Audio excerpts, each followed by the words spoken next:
ప్రభువు పేరిట మీ అందరికీ షలోం. నా ప్రియ సహోదరి, సహోదరుడా, ఈ ఉదయం మీరు కళ్ళు తెరిచినప్పుడు మీ మనసులోకి వచ్చిన మొదటి ఆలోచనేమిటి? నిన్న రాత్రి మిమ్మల్ని నిద్రపోనివ్వకుండా చేసిన అదే భయమా? పరిష్కారము దొరకని కుటుంబ సమస్యనా? తీర్చలేని అప్పుల భారమా? లేక నా జీవితంలో ఏదీ మారదు, నా వల్ల ఇక కాదు అనే ఒక నిస్సహాయమైన నిట్టూర్పా? నా ప్రియ సహోదరి, సహోదరుడా, ప్రభువైన యేసు క్రీస్తు నామంలో మీకు నా హృదయపూర్వక ఉదయకాల వందనాలు. దేవుని కృపగల కుటుంబంలోనికి మీ అందరికీ ప్రేమతో స్వాగతాన్ని తెలియజేస్తున్నాను. ఈ ఉదయం మీరు ఈ సందేశాన్ని వింటూ ఉన్నారు అనంటే ఇది ఎంత మాత్రమో యాదృచ్ఛికము కాదు. వేల మంది మధ్యలో, ఎన్నో శబ్దాల మధ్యలో ఉన్న మిమ్మల్ని ప్రత్యేకంగా పిలిచి మీతో వ్యక్తిగతంగా మాట్లాడాలని దేవుడి సమయాన్ని నియమించాడు. లోకము మీ వైపు చూసి నీ పనైపోయింది అని తీర్పు తీర్చి ఉండవచ్చు. మీ మనసే మీతో ఇక నీ బ్రతుకులో వెలుగు రాదు అని చెబుతూ ఉండవచ్చు. కానీ సమస్త సృష్టికర్త అయిన దేవుడు ఈ ఉదయం మీతో ఒక మాట సెలవిస్తున్నాడు. ఈ రోజును ప్రారంభించే ముందు మీ గుండెలపై చేయి వేసుకొని పూర్తి విశ్వాసముతో నాతో కలిసి ఈ మాటలు పలకండి. నేను ఒంటరిని కాను, నా దేవుడు నాతో ఉన్నాడు. మనుషులకు అసాధ్యమైనది నా దేవునికి సమస్తము సాధ్యమే. నా గత వైఫల్యాలు కాదు, దేవుని వాగ్దానమే నా భవిష్యత్తును నిర్ణయిస్తున్నది.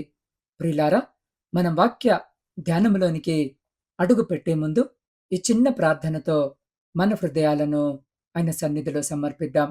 మహాపరిశుద్ధుడైన మా పరలోకపు తండ్రి, ఈ ఉదయకాలపు శ్రేష్టమైన సమయానికే నీకే స్తోత్రాలు. అయా, నిరాశతో, అల్లసటతో, విరిగిన హృదయముతో ఈ సందేశాన్ని వింటున్న ప్రతి బిడ్డను మీ ప్రేమగల హస్తాలకు అప్పగిస్తున్నాను. మీ జీవము గల మాటల ద్వారా మా ప్రాణాన్ని పునరుద్ధరించండి. మా భయాన్ని తీసివేసి మీ అద్భుతమైన శాంతితో నింపమని యేసు క్రీస్తు అతి పరిశుద్ధ నామములో ప్రార్థించి అడిగి పొందియున్నాము మా పరమ తండ్రి. ఆమెన్. నా ప్రియ ఆత్మీయ కుటుంబ సభ్యులారా, ఈ ఉదయకాల వాక్యము మీ హృదయానికి బలమిస్తుంటే, విశ్వాసముతో ముందుకు సాగడానికి ఇది మీకు సహాయపడుతుంటే, దేవుని నామాన్ని మహిమపరుస్తూ ఒక చిన్న స్పందనను తెలియజేయండి. ఇప్పుడు మనం పరిశుద్ధ లేఖనాల్లోని జీవపు లోతుల్లోనికి ప్రవేశిద్దాం. ప్రియులారా, ఈరోజు మన ధ్యానము కోసము పరిశుద్ధ గ్రంథమైన బైబిల్ నుండి మార్కు సువార్త 10వ అధ్యాయము 27వ వచనాన్ని దేవుడు మనకు అనుగ్రహించాడు. యేసు వారిని చూసి, మనుషులకు ఇది అసాధ్యమే గాని దేవునికి అసాధ్యము కాదు, దేవునికి సమస్తము సాధ్యమే అని చెప్పెను. ఈ వచనము ఎప్పుడు ఏ సందర్భంలో చెప్పబడిందో మనము లోతుగా పరిశీలించాలి. మార్కు సువార్త 10వ అధ్యాయంలో యేసు క్రీస్తు ప్రభు యెరూషలేము వైపు ప్రయాణిస్తున్నారు. అది సిలువ వైపు ఆయన వేస్తున్న చివరి అడుగుల ప్రయాణం. ఆ ప్రయాణములో సమాజము, సంస్కృతి ఎంతో గొప్పగా భావించే అనేక విషయాలను ఆయన తలక్రిందులు చేశారు. ఈ అధ్యాయంలో ఒక ధనవంతుడైన యువకుడు పరిగెత్తుకుంటూ వచ్చి యేసు పాదాల మీద పడ్డాడు. అతనికి ధనముంది, అధికారముంది, చిన్నప్పటి నుండి ఆజ్ఞలన్నిటినీ పాటించిన నీతిమంతుడనే మంచి పేరుంది. లోకము దృష్టిలో అతను పరిపూర్ణుడు. కాని అతని అంతరంగములో ఒక తీవ్రమైన శూన్యత ఉంది. నిత్య జీవము పొందడానికి నేనింకా ఏమి చేయాలి అని అడిగాడు. యేసు అతనిని ప్రేమతో చూసి, నీకు ఒకటి కొదవగా ఉన్నది, నీవు వెళ్ళి నీకు కలిగినవన్నీ అమ్మి బీదలకిమ్ము, నన్ను వెంబడించు అన్నారు. ఆ మాట వినగానే ఆ యువకుడి ముఖము చిన్నబోయింది. అతను దుఃఖపడుతూ వెళ్ళిపోయాడు. ఎందుకంటే అతనికి ఆస్తిపాస్తులు చాలా తక్కువ. అతను వెళ్ళిపోయిన తర్వాత యేసు తన శిష్యుల వైపు తిరిగి, ధనవంతులు దేవుని రాజ్యంలో ప్రవేశించడము ఎంత కష్టమో ఉంటే సూది బెజ్జములో దూరిపోవుట సులభమా, ధనవంతుడు దేవుని రాజ్యంలో ప్రవేశించుట సులభమా అని ప్రశ్నించారు. ఆ మాటలు విన్న శిష్యులు నిశ్చేష్టులయ్యారు. యూదుల సాంస్కృతిక నమ్మకము ప్రకారము ధనము లేదా సంపద అనేది దేవుని ప్రత్యేక దీవెనకు సంకేతం. అలాంటి వ్యక్తి రక్షించబడకపోతే ఇక ఎవరు రక్షణ పొందగలరు అని శిష్యులు భయముతో, ఆశ్చర్యముతో తమలో తాము గుసగుసలాడుకున్నారు. ప్రియులారా, శిష్యుల ముఖాల్లోని నిస్సహాయతను చూసి యేసు పలికిన పరమసత్యమే ఈ మాట. మనుషులకు ఇది అసాధ్యమే కాని దేవునికి అసాధ్యము కాదు. దేవునికి సమస్తమును సాధ్యమే. ఈ వచనాన్ని జాగ్రత్తగా గమనించండి. దేవుడు మానవ ప్రయత్నాల పరిమితిని ఇక్కడ బయటపెట్టాడు. మనిషి తన సొంత శక్తితో, డబ్బుతో, మంచితనముతో పరలోకాన్ని లేదా దైవిక మార్పును సాధించలేడు. మనుషుల లెక్కింపు ఎక్కడ ఆగిపోతుందో దేవుని కృప అక్కడ ప్రారంభమవుతుంది. మనుషులు చేతులెత్తేసిన చోటే దేవుని బాహువు చాపబడుతుంది. ప్రియులారా, ఈరోజు ఉదయం ఈ వాక్యము వినిచిన్న మీరెదుర్కొంటున్న పరిస్థితి ఏమిటి? బహుశా మీరొక వైవాహిక బంధములో తీవ్రమైన వేదనను అనుభవిస్తున్నారేమో. మార్కు 10వ అధ్యాయము ప్రారంభంలోనే యేసు చెప్పారు, దేవుడు జతపరిచిన వారిని ఏ మనుష్యుడునో వేరుపరచకూడదు. కాని ఈరోజు మీ కుటుంబంలో మాటలు కరువై, అపార్థాలు పెరిగి, సంబంధము విరిగిపోయే అంచున నిలబడి ఉందా? మా మధ్య బంధమిక ఎప్పటికీ అతుక్కోదు అని మీరు అనుకుంటున్నారా? మనుషులకు అది అసాధ్యముగా కనిపించవచ్చు. కాని దేవుని ప్రేమ ఆ హృదయాలను మళ్ళీ మార్చగలదు. లేదా నిరుద్యోగము కోసము సంవత్సరాల తరబడి వేచి చూస్తున్న నిరుద్యోగియా, ప్రతి ఇంటర్వ్యూ తర్వాత వచ్చే నిరాశ మిమ్మల్ని కృంగదీస్తుందా? లేదా వ్యాపారంలో నష్టాలు వచ్చి మీ శ్రమ అంతా బూడిదలో పోసిన పన్నీరైందని నిట్టూరుస్తున్నారా? కొంతమంది తల్లిదండ్రులు తమ పిల్లల నడవడికను చూసి లోపలే కన్నీరు కారుస్తున్నారు. వ్యసనాలకు బానిసలైన కుమారుడిని చూసో, దారి తప్పుతున్న కుమార్తెను చూసో వీరి జీవితము బాగుపడుతుందా అని భయపడుతున్నారు. మరికొందరు విదేశాల్లో ఉండి ఒంటరితనముతో స్థిరపడలేక స్వదేశంలో ఉన్న కుటుంబము కోసము ఆందోళన చెందుతున్నారు. మనుషుల సహజ నైజాము ఏమిటంటే, మనం సమస్యను చూస్తాం, మన చేతిలో ఉన్న శక్తిని లెక్కిస్తాం. రెండు సరిపోలనప్పుడు ఇది అసాధ్యము అని ఒక నిర్ణయానికి వచ్చేస్తాం. కాని నా ప్రియ సహోదరి సహోదరుడా, జాగ్రత్తగా విను. దేవుని వాక్యము ఈ ఉదయము మీ ఆలోచన విధానాన్ని మార్చాలని కోరుకుంటుంది. విశ్వాసం అంటే సమస్యలు లేవని నటించడము కాదు. సమస్య ఎంత పెద్దదైనా దానికంటే గొప్పదైన దేవుని శక్తిని చూడటం. ఈరోజు మీ జీవితంలో అసాధ్యమైన పర్వతాన్ని చూసి భయపడకండి. మీరు చేయవలసిందల్లా చిన్నపిల్లల వంటి మనసుతో ఆయనను ఆశ్రయించడమే. మార్కు సువార్త 10వ అధ్యాయంలో శిష్యులు పిల్లలను యేసు దగ్గరికి రానివ్వకుండా ఆపినప్పుడు యేసు వారిని గద్దించి, చిన్న బిడ్డవలే దేవుని రాజ్యమును చేర్చుకొనని వాడు అందులో ఎంత మాత్రమును ప్రవేశింపడు అని అన్నారు. చిన్నపిల్లాడికి తండ్రి చేతిని పట్టుకున్నప్పుడు భయము ఉండదు. ఎందుకంటే తండ్రి నడిపిస్తాడనే పూర్తి నమ్మకము వాడికుంటుంది. ఈ ఉదయం మీ చింతలను మీ భుజాల మీద నుండి దించి మీ పరలోకపు తండ్రి చేతిలో పెట్టండి. ఒక చిన్న సంఘటనను మనం ఒక ఉదాహరణగా ధ్యానిద్దాం. నా ప్రియ సహోదరి సహోదరుడా, ఒక మధ్యతరగతి కుటుంబంలో కరీం అనే ఒక సాధారణ యువకుడు ఉండేవాడు. కుటుంబానికి అతనే పెద్ద దిక్కు. తండ్రి అనారోగ్యంతో మంచాన పడటంతో కుటుంబ పోషణ, చెల్లెలి చదువు మరియు తండ్రి వైద్య ఖర్చుల కోసము ఉంచిన చిన్నపాటి ఆస్తిని తాకట్టు పెట్టి అప్పులు చేశాడు. కరీం రాత్రింబవలు కష్టపడి ఒక చిన్న వర్క్షాప్ను నడిపేవాడు. ఒకరోజు రాత్రి అనుకోకుండా జరిగిన షార్ట్ సర్క్యూట్ వల్ల అతని వర్క్షాప్ పూర్తిగా కాలి బూడిదైపోయింది. తెల్లవారుజామున అక్కడికి చేరుకున్న కరీం కాలిపోయిన శిథిలాలను చూసి నేలపై కూలబడిపోయాడు. చేతిలో చిల్లిగవ్వలేదు. బ్యాంకు నుండి అప్పుల నోటీసులు వస్తున్నాయి. తండ్రికి మందులు కొనడానికి కూడా డబ్బుల్లేవు. బంధువులు, స్నేహితులు వచ్చి సానుభూతి చూపించి వెళ్ళిపోయారే తప్ప ఎవరూ చేతనివ్వలేదు. కొందరైతే ఇక కరీం జీవితము కోలుకోవడం అసాధ్యము, అప్పుల వాళ్ళు ఇల్లు కూడా లాక్కుంటారు అని ముఖము మీద మాట్లాడారు. కరీం తీవ్రమైన ఆత్మహత్య ఆలోచనలతో చీకటి గదిలో కూర్చొని కన్నీరు మున్నీరవుతున్న సమయం. ఆ సమయంలో అతని వృద్ధ తల్లి అతని దగ్గరికి వచ్చి అతని చేతిలో బైబిల్ పెట్టి ప్రేమతో తల నిమిరింది. బైబిల్‌ను తెరిచినప్పుడు అతని కంట పడిన వచనమే, మనుషులకు ఇది అసాధ్యమే కాని దేవునికి అసాధ్యము కాదు. దేవునికి మహిమ కలుగును గాక. అవును, నా ప్రియ సహోదరి, సహోదరుడా, ఆ మాట కరీం హృదయంలో ఒక మెరుపులా మెరిసింది.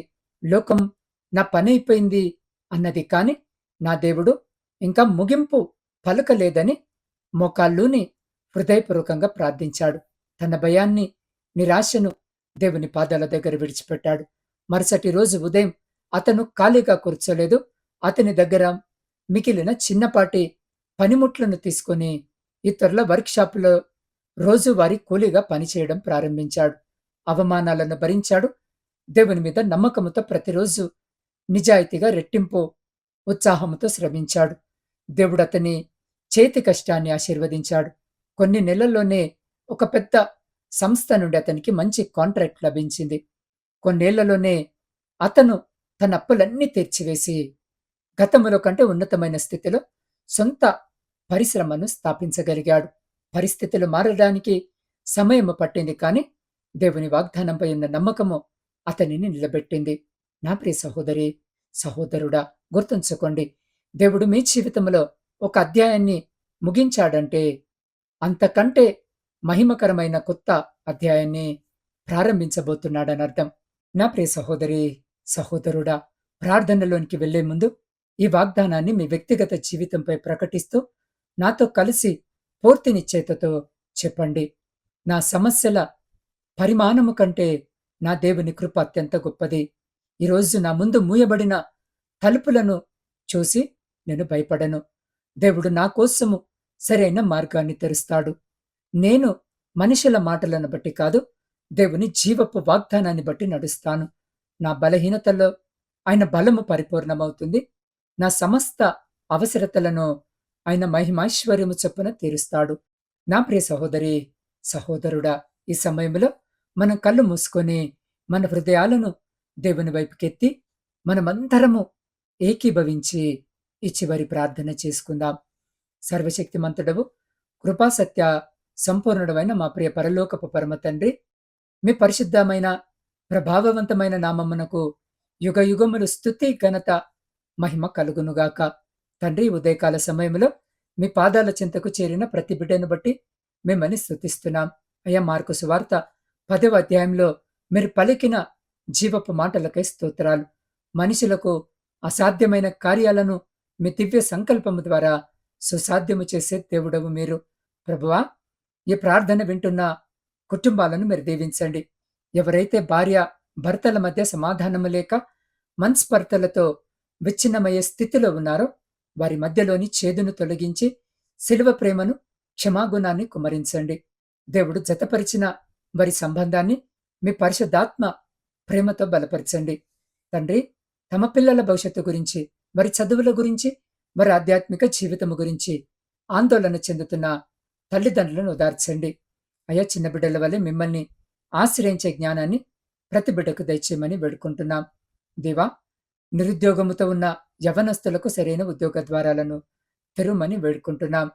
అయా, అప్పుల ఊబిలో కూరుకుపోయి కంటి మీద కునుకు లేకుండా బ్రతుకుతున్న బిడ్డలకు ఆర్థిక విడుదల కొరకు కావలసిన అవకాశాలను మీరే కల్పించమని వేడుకుంటున్నాం. దేవా, వ్యాపారాలు చేస్తున్న వారికి, పొలాల్లో శ్రమిస్తున్న రైతులకు అనుకూలమైన వాతావరణాన్ని, మీ ఆశీర్వాదాన్ని అనుగ్రహించండి. దేశ సరిహద్దులో కాపలా కాస్తున్న సైనికులకు, సమాజ సేవలో ఉన్న వైద్యులకు, అధికారులకు మీ భద్రతనుంచండి. విదేశాలలో ఒంటరిగా ఉంటూ శ్రమిస్తున్న నా ప్రియమైన వారికి మీ తోడుపాటును అనుగ్రహించి వారిని స్వదేశంలో ఉన్న కుటుంబాలతో సమాధానముగా ఉంచండి. శారీరక బలహీనతలతో, దీర్ఘకాలిక వ్యాధులతో మంచంపై ఉన్న బిడ్డలను మీ స్వస్థత గల హస్తాలతో తాకండి. వైద్యులకు సరైన జ్ఞానాన్నివ్వండి. మందుల ద్వారాను, మీ అద్భుత శక్తి ద్వారాను వారికి సంపూర్ణ ఆరోగ్య పునరుద్ధరణను దయచేయమని వేడుకుంటున్నాం. ఎరికో మార్గంలో గుడ్డివాడైన భర్తిమై, దావీదు కుమారుడా నన్ను కరుణించు అని కేక వేసినప్పుడు అతని విశ్వాసాన్ని చూసి దృష్టిని ప్రసాదించిన ప్రభువా, ఈ ఉదయం కన్నీటితో మీ వైపు చూస్తున్న ప్రతి బిడ్డ విశ్వాసపు ప్రార్థనను ఆలకించి వారి జీవితాలలో ఆత్మీయ వెలుగును నింపండి. ఈ రోజంతా మా మాటలలో, మా ఆలోచనలలో, మా ప్రవర్తనలో మేము మీకు విధేయత చూపే కృపను దయచేయమని వేడుకుంటున్నాం. దేవా, ముఖ్యంగా ఈ ఉదయం జన్మదిన, వివాహ వార్షికోత్సవాలు జరుపుకుంటున్న ప్రతి బిడ్డని జ్ఞాపకం చేసుకోండి. మీ నూతన దయా కిరీటం చేత బిడ్డలను ఆశీర్వదించమని వేడుకుంటున్నాం. దేవ, ప్రాముఖ్యంగా నా ఆత్మీయ కుటుంబ సభ్యులందరినీ మీ పరిశుద్ధ పాదాల చెంత పెడుతూ ఉంటుండగా, అయ్యా, వారి ప్రతి ప్రార్థనను మీరు ఆలకించి, అంగీకరించి, వారి జీవితంలో అద్భుతమైన కార్యాన్ని జరిగించి, మీరే మా కాపరే, మమ్మల్ని ముందుకు నడిపించమని సమస్త స్తుతి, ఘనత, మహిమ మీకే అర్పిస్తూ, మా రక్షకుడును, విమోచకుడైన యేసు అతి పరిశుద్ధ నామములో ప్రార్థించి, అడిగి పొందుకొని ఉన్నాము మా పరమ తండ్రి. ఆమెన్. నా ప్రియ సహోదరి, సహోదరుడా, ఈ సందేశము మీ హృదయాన్ని తాకి మిమ్మల్ని బలపరిచినట్టయితే దేవుని నామానికి కృతజ్ఞతగా కామెంట్స్‌లో ఆమెన్ అని టైప్ చేయండి. ఈ వాక్యము ద్వారా మీరు ఆదరణ పొందినట్టయితే ఇప్పుడే వీడియోను లైక్ చేసి నా ఛానల్‌ని సబ్స్క్రైబ్ చేసుకోండి. ఈ ఉదయం ఎంతోమంది తీవ్రమైన నిరాశలో, భయములో ఉన్నారు. ఈ ప్రార్థన మరియు నిరీక్షణ వాక్యము వారికెంతో అవసరము కాబట్టి ప్రేమతో మీ కుటుంబ సభ్యులు లేదా కనీసము 3 స్నేహితులతో లేదా మీ వాట్సాప్ స్టేటస్‌లో ఈ సందేశాన్ని పంచుకోండి. ప్రియులారా, రేపటి ఉదయకాల సందేశంలో మార్కు సువార్త 11వ అధ్యాయం నుండి అత్యంత శక్తివంతమైన ఒక సత్యాన్ని ధ్యానించబోతున్నాం. పర్వతము వంటి సమస్య మీ ముందు నిలబడినప్పుడు దాన్ని దేవుని విశ్వాసముతో ఎలా అధిగమించాలి? ఆవగింజంత విశ్వాసం మీ జీవితంలో ఎలాంటి అద్భుతాలు సృష్టిస్తుంది? రేపు ఉదయం కలుద్దాం. దేవుడు మిమ్మల్ని, మీ కుటుంబాన్ని తన అమూల్యమైన కృపతో దీవించి కాపాడును గాక. ఆమెన్.